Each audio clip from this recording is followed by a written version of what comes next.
again. So thank you guys for allowing me to come into your class today. So today we are going to be talking about being a part of the digital world, but the digital technology. So next week when we come in, you guys are going to be using a presentation software to create your own Facebook post for your Avid class. I'm doing Facebook posts for, is anybody a part of the Eastern Hills Facebook? Anybody have that on? That? You guys don't Facebook anymore anyway. It's Instagram, right? Mm-hmm. So you guys might do Instagram. So maybe we'll do an Eastern Hills Instagram post. But I make the post for your parents to know what's going on. So I use this software. And when I was using this software, I realized when I was creating the post, they didn't always have the pictures I wanted. So I would go to where everybody goes to. Where does everybody go to get pictures? Where do you go if you want to go get pictures for a project? What do you do? Google. You Google it, right? And you just go. Well, I was Googling pictures, but I am very well aware of giving somebody credit. You've been taught citations and making sure you're giving somebody credit. So I make sure that I give credit to the pictures that I do use. But do you guys know how to do that? So you guys taught about plagiarism, right? Yes. What's plagiarism? What does that mean? What does plagiarism mean? Yes, sir. Where you copy someone else's work without them giving permission. So you're not getting permission to do that. So you know about plagiarism, but do you know that plagiarism is not something that's really a law? It's more of an academic standard, where copyright is something totally different. And the question is, what right does the creator of a work have? If I'm sitting in math and I draw this picture and I put it on the internet and it's there, what right do I have if another student decides to go use it? And then another decides to go use it and it goes viral? What happens then? So today we're going to be looking at what a creator's right is. So is everybody on the QSP?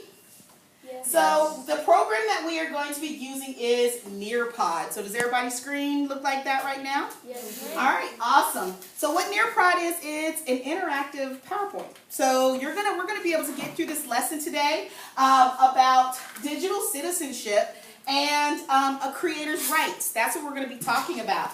So today you are going to be answering that question for me. What right do I have as a creator? Who knows the answer to that? What right do I have? To be credited in work that you might have posted. So I should have the right, if I created something, that somebody's going to credit me back. Do you have any other rights?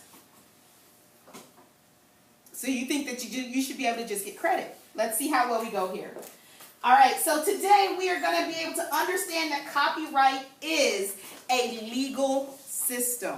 So copyright is a legal system, and we're going to compare ways people license their copyrighted work. So what do creators do? And did you guys, who sees that third one right there? Well, what does that third one say? Is that on your screen? What does that third one say you're going to do? Create an original song, perform it in front of the class, and reflect on the copyright for the song. Okay, I see your face, right? I see your face. We'll talk about it when we get that far, about what you're going to do. I promise you don't have to embarrass yourself, though. All right, so we're going to write and discuss. So our first question here, what is something you've created that you're proud of? So on your screen, it should ask you to go ahead and write your comments there, and you should start seeing them kind of pop up, what you see. I draw what I'm most proud of. What is something you've created that you're proud of? Can I draw it? Could it be like Yes, anything? you can draw. It says draw or explain. Use as many details as you can. We're going to give you a couple of minutes.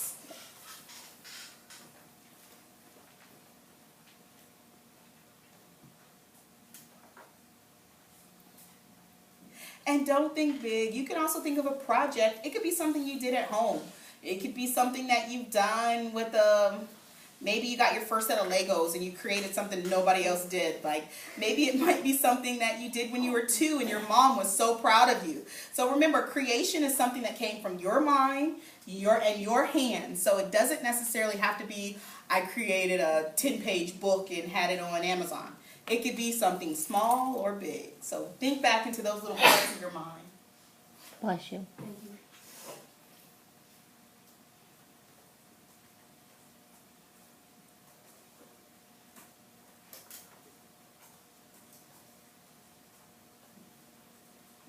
first drawing up there. I'm going to get one or two before we get that explanation because I'm very curious as to if we might have a Frankenstein in the building or not. You like my drawing?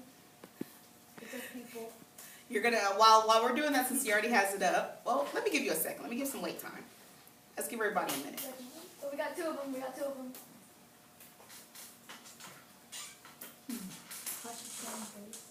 Nice. Now that seems interesting. Clash of Clans. Yeah, you guys wait so you can see what's up here. Oh, wait, hold up.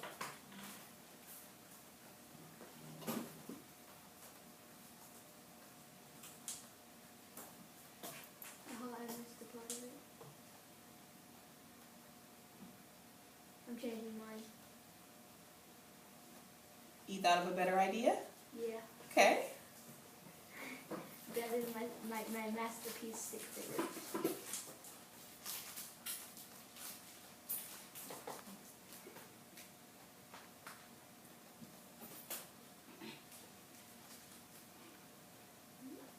All right, I'm going to give you about another minute, 30 seconds, because we just want some to just go ahead and try to just have a little discussion.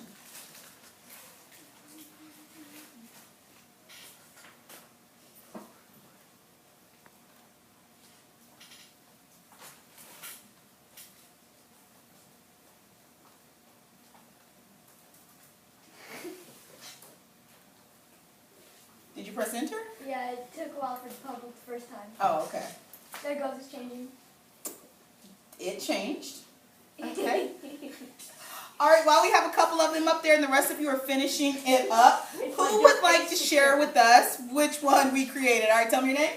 Khalil. Khalil. All right, tell me what you put up. What did you put? Can't read it on my screen. There we go. One thing I've created that I'm proud of is a raspberry cheesecake. The reason why is because it is a hard process and hard to get everything perfect. Nice. Is it something you started from scratch that you made and you put your own special twist to so that when it comes time to a special holiday, everybody wants Khalil's raspberry cheesecake? I understand that. I make an Oreo cheesecake that's pretty bomb too. So I totally get that. That's so true. All right, anybody else wanted to share? Yes, sir. I drew a dirt-faced stick man.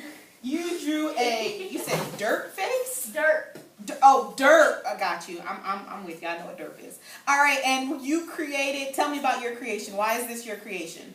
Well, honestly, I couldn't think of anything else I've created.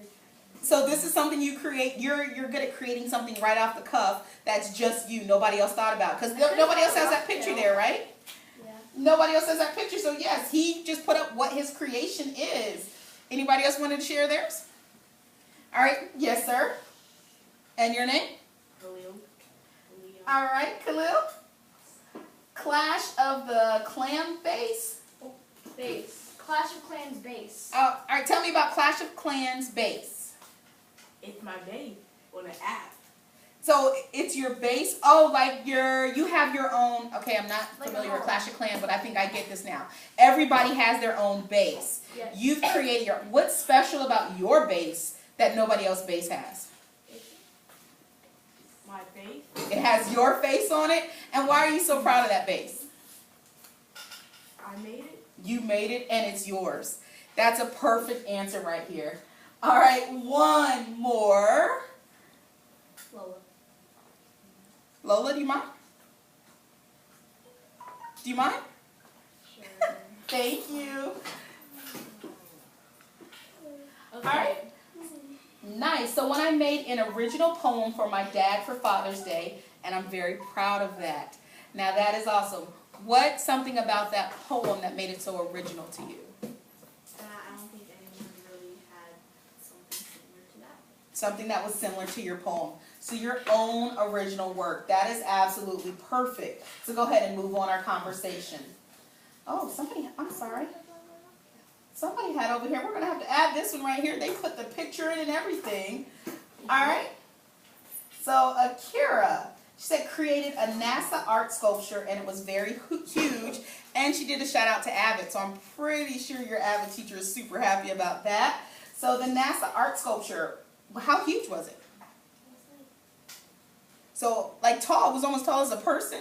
Now that is awesome. What did you create that out of? Huh? What did you create that? Was it like paper or wood or paper mache that big? Now that is awesome. Now we want to make sure that we can think of some things, think of reasons why you should get credited for making those. So can you think of a time you used someone else's work in something you created? So we're going to be honest here. What do you think? Can you think of a time where you used somebody else's work in something that you created? And I'm going to give a little hint because we're all guilty of it. I'm guilty of it too, a little bit. But now that I know better, I try to do better. What was the time for you? A time for me was when I was doing my project over history, and I got a picture from Google.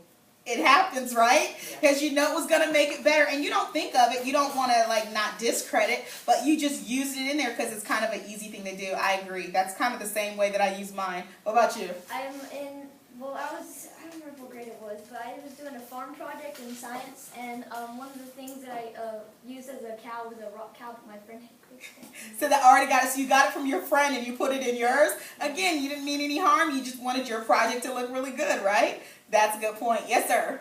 Last year in science, when we had a solar system project, I had the materials, but see, I gave them to them, and then they did all the work, and I said that I did most of it. Okay, wait, that's a whole different story. That's a whole, like, I didn't do my project. I didn't take a piece of yours. So we're going to talk about when we take something from somebody else and not give them credit. So we're going to watch a short little video. It's about 3 minutes long, and then we're going to discuss it. We just discussed this. We're all creators, and you're going to think about that time you recorded an idea that you had, whether you wrote something down, uploaded it to the internet, took a picture, video, or made something for class. You've likely also used things online, yes we have, we just agreed to that, such as copying or downloading something from the internet. So we're going to watch this video about a real girl who's a writer, and she shares her writing online. What I want you to do while you're watching this is pay close attention to the benefits and risks that she engages into during this process. I'm just going to play it up here. So the video is just going to play up here.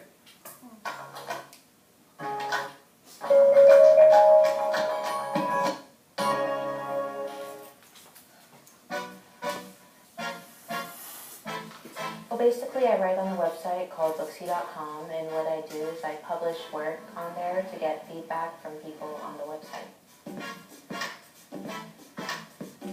A friend of mine told me about Booksy and said it would be a really good way for me to get my work out there. And then I just put up a couple of chapters one at a time, and I got some really good feedback.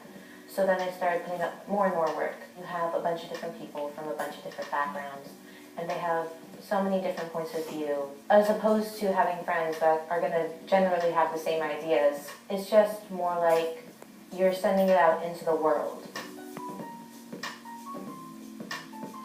When I first started on Booksy, before I even made an account, what I really focused on was the copyright laws, because at that time I was really focused on wanting to get my work out there without having to worry about people stealing my work. I read that, and then I made an account. When you join the site, automatically puts copyright laws protecting the book, so that you can end up publishing it without any backlash. I think that copyright for those sorts of things that we're writing on Booksy is very important, because we put a lot of effort into these works, and we do try and put our best work out there. I wouldn't want anyone stealing that kind of work. I think I would be really infuriated. I mean, I spend so much time working on these sorts of things, and I want to be able to have a future in writing as well. So if I read that someone stole my work, I don't know what I'd even do. It's just kind of, I don't even want to think about that sort of thing. Other authors' works are a big inspiration for me. My favorite books, my favorite authors on Booksy, they all contribute to my writing overall. Their writing styles and the way that they communicate their message really all ends up being thrown into my own work. The thing is with getting influenced by a certain author is that you're not stealing their plot line. You're not trying to just take credit for their own idea. You're trying to find a better way to write your own novel, and through them you find that. I mean, I don't want to have to like steal anyone else's work or to have them feel like I stole it. I mean, I know how that feels being an author on the website. So I know that it can't be a good feeling.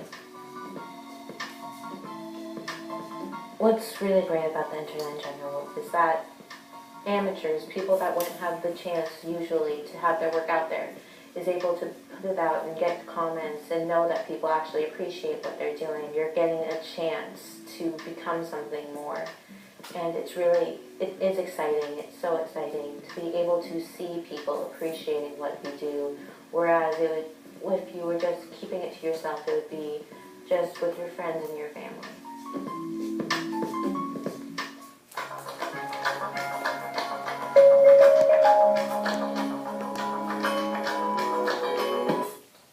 All right. So why does Nicole want to share her writing online?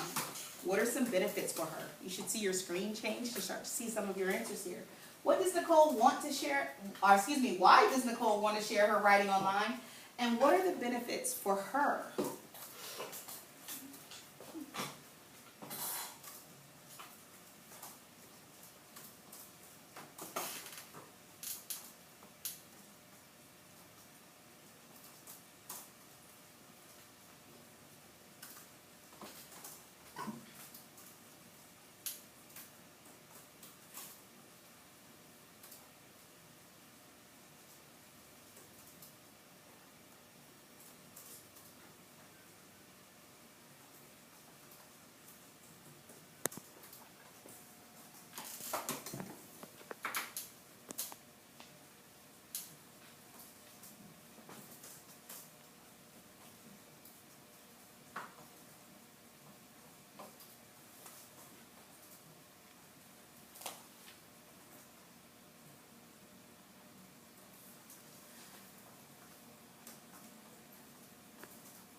While you're doing this, I'm just going to hand out a couple of these cards for one of our next activities.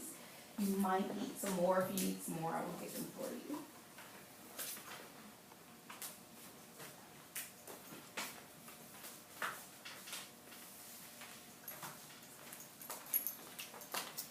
Okay, we got 44% participation. I was waiting for, oh, we're at 56. All right, I was waiting for at least 50 to see if we can start talking. So why does Nicole want to share her writing online?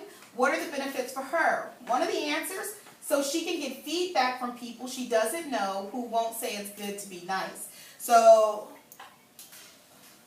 oh, who won't just say it's good. So like you're saying, I think that person is saying, and correct me if I'm wrong, is saying that she wants people, real people who would actually buy her work in the real life to give her feedback about what they like, what they don't like. Because if it was your friend is always going to tell you it's perfect, right? So actually get really good feedback to make your writing better. That's really good. We got another one. She wants to share her writings with the world because she likes all the feedback she gets. I agree. So that everyone can see. To see if she needs to change a mistake. There's auto copyright law. We're going to talk more about that copyright law. She wants to put her work out there so she can share it with the world. Some benefits are where we go. So she can share with the world. Some benefits are people can enjoy her work. She can get feedback from other people, good or bad. I agree. So it's a good thing for her to have found this site to put her writing on, because what's her ultimate goal? Her ultimate goal is to do what for a living?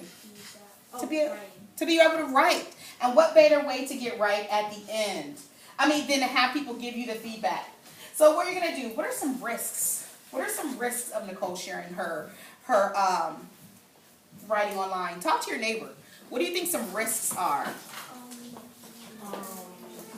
A risk, the opposites of benefits.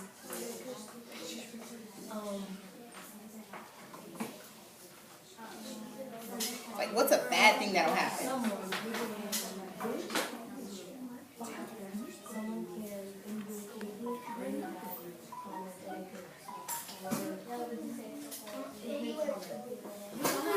can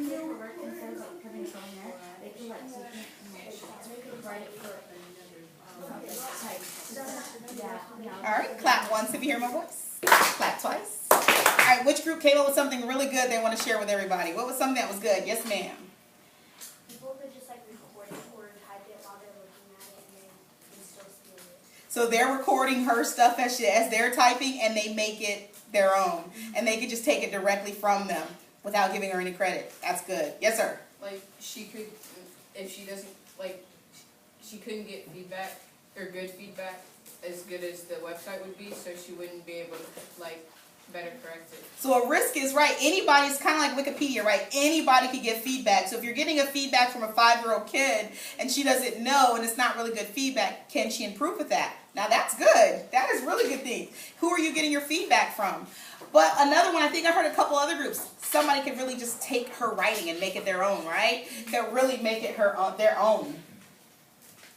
So what we want to do is talk about what is copyrighted. Once someone records an original idea, boom, it's copyrighted. How many of you thought you had to go to the office and fill out all these paperwork in order to get your work copyrighted? You don't. The second you wrote your dirt stick man, that's yours. It's copyrighted. So the second you wrote that poem from your dad, boom, it's copyrighted. That's yours. So copyright is an important law that helps protect the rights of creators so they receive credit and get paid for their work. I didn't hear anybody say that somebody could take her work and then take it to a publisher and get paid off of what she did, right? So you guys didn't raise your hand. That was a good one. All right, so if you aren't careful in how you use other people's work, you might be stealing. We have to show respect for others people's hard work and creativity by giving credit where it's due. So most things you find, download, copy and paste, guilty. Right? We're going to not try to do that anymore. From the internet are copyrighted. You can use things you find online as long as you check who credited it, get permission to use it, give credit to the creditor, buy it, or use it responsibly. We're going to talk about using it responsibly a little bit later. We call that fair use. So we're going to talk about that a little bit later because when you're in school, you have a little bit more wiggle room. So on the next slide, you're going to find a slideshow with 8 vocabulary words. I have placed a card on your desk. What you're going to do is you're going to make a quick flashcard. So for each of the words, I want to do it a little bit differently. It asks you to put the word on one side and the definition on the other side. Instead of the definition, you can, if you're that type of person that want to write the definition, write the definition. But if you could read that definition and draw a picture, you can go ahead and draw a picture of what that definition is, so that will help you remember the word, okay? So if you need more cards, I just slapped down some on your desk. Just let me know and I'll get you some more. You need some more? Yes, go ahead. All right, so there on your slide, you guys should see something similar to this where you can scroll through and look at all of the words. You're going to be looking up creative work, copyright, Creative Commons, very important, license, piracy, plagiarize, and public domain. I think there's one more. Yep. Fair use. Fair use. This is actually what I want you to do for the sake of time. You guys are already sitting in partners. Partner pick 4, you pick 4, and each one of you do 4 at the end. And we've got the ones that are not partners, just pick 4 of them so that you can, the ones you don't know for sure. And I want you to go ahead and do the word, the definition, and the picture for those words. Yes.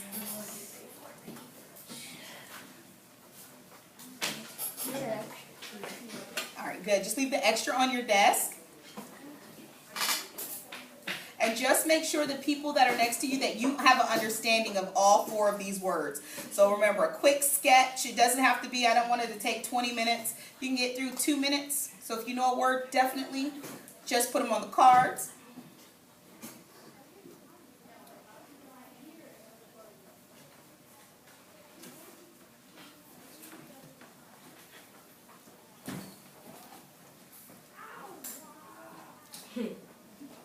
Middle school. Have to love it.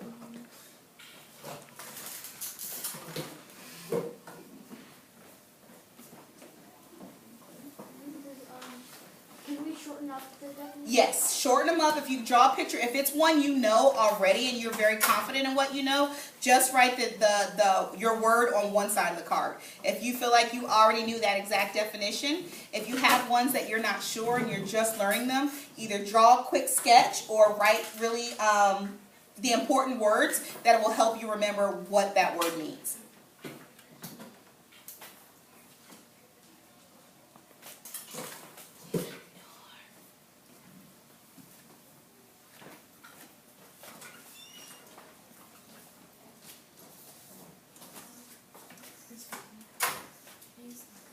Yes.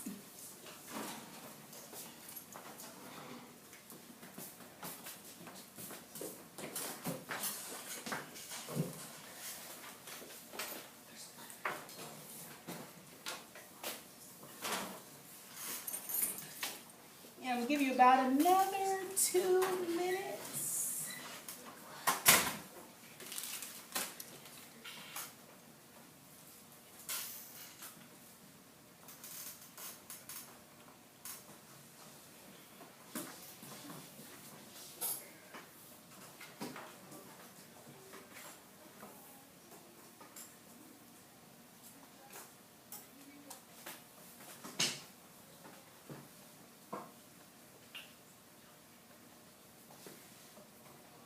Make sure you just take care of the ones you don't know.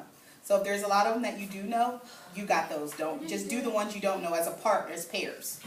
We're doing all 8. You guys know you're gonna do all 8 of them. I already know all 4 because Mr. Bell saw them. Oh yeah, you did say you're already in tech apps, so these are not very new to you. So good. So just look at the ones that you don't know, and we're just gonna have a little quick quiz.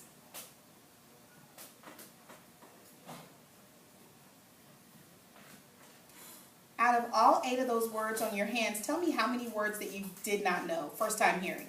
1, 2, 3, 4, 5. How many words? 3 of them. Okay. 4 of them.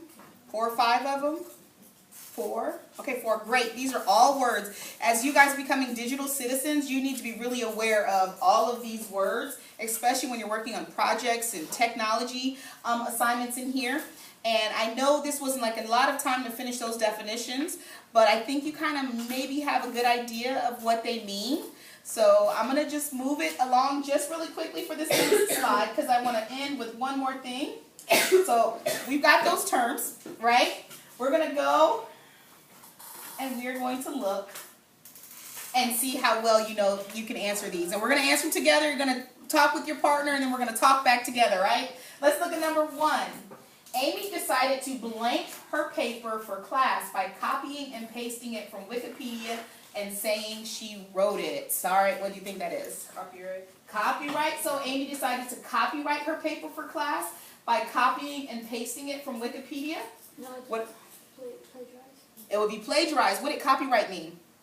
Copyright would mean that you put as in you can't copy it. So copyright is the protection, and she's violating that protection, which is to plagiarize. So we think that one goes, oh, that didn't even go to there, right? All right, because Zoe used a small amount of a movie in a remix video she made that pokes fun at the main character, she could say it's... Fair use? What do you think? Fair use. Fair use? What did we say fair use was? What did I say? I told you I was going to tell you. What do you think fair use means? Think of what the word fair means and think of what the word use means. No, You're like, it's to the point where you're able to use it. Very good. There are some things that you will be able to use fair use. On the handout I'm going to give you is going to be a fair use checklist. How do you know it's fair use? And one of the things is if it's used for education or academic papers. That's one of the ways where you know it could be fairly used for that because you are not using it for, you're not using it for your own purposes. You're using it for academic. So to determine whether you've used something fairly, you're going to use that checklist that will be on your handout that I'll be handing you out shortly. Robbie found a photo in the blank blank that's no longer copyrighted, so he could use it however he wants. What do you think? Public domain. Public domain. Think about those two words, public and domain. So what do you think public domain is? Wait, a domain? Public domain. What do you think that means? Like a public, almost like the internet, like a public. Remember, look at the context in the sentence. Robbie found a photo, photo in the public domain that's no longer copyrighted. So what kind of things are in public domain? Like images. Images, things that that anybody and everybody could use. Everybody could use anything in the public domain. It's not copyrighted. The author has given permission that anybody could use those things. So on Google, there's a place that you can do to go and find public domain pictures so you could use the ones that are not copyrighted that the author has given you permission to use. All right? Angela has a Flickr page with all of her photos in order to define the others how she wants her photos to be used. She created a copyright blank that is listed on her page. License. License, a copyright license. Good. Oh. Alex had an idea for a poem in his head for the longest time. But once he finally wrote it down, it instantly had a copyright, right? When do you get copyrighted? As soon as you write it. Eric uses a program where he rips movies and burns them to DVDs, which he then sells to a friend. What Eric is doing is called piracy. So you know where they get that word from, right?